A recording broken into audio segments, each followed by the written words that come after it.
Welcome to my YouTube channel साथीहो। आज फेरि भेज मिनी रोल लिएर आएको छु र आज मैले तपाईहरुलाई भेज मिनी रोल बनाएर देखाउँदैछु।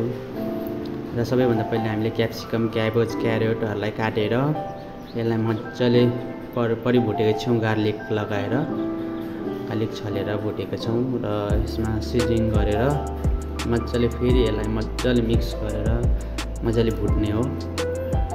अनि चाहिँ मजाले टेस्ट आउँछ यसको।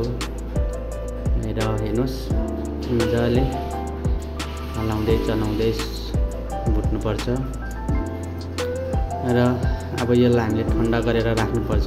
अनि निचारेर चाहिँ सुकाएर चाहिँ यसलाई रोल बनाउने तयारीमा लाग्नुपर्छ। र हेर्नुस् यो सबै रेडी भइसकेको छ र रोल बनिँदैछ। हेर्नुस् यसरी भेज मिनी रोल रेडी भयो। यहाँ हेर्नुस् यो यसरी चाहिँ हामीले रेडी गरेको छौं।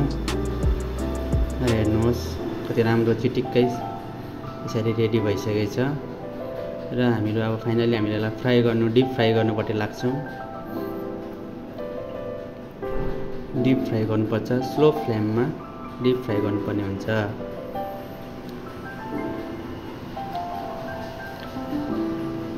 डिप फ्राई गर्दाखेरि चाहिँ अलग अलग गरेर लगाउनुपर्छ र यसमा मजाले एकअर्कामा टाँसिनु भएन र राम्रो प्रकारले यसलाई नटाँसिनुको लागि चलाउँदै गर्नुपर्छ बीचबीचमा।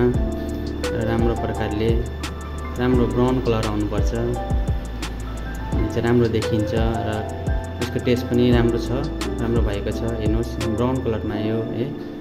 र हामीले यसको लागि सर्भको लागि रेडी भइसकेको छ। Thank you. Like, subscribe, follow गरिदिनु होला। भिडियो हेर्नुको लागि धेरै धेरै धन्यवाद।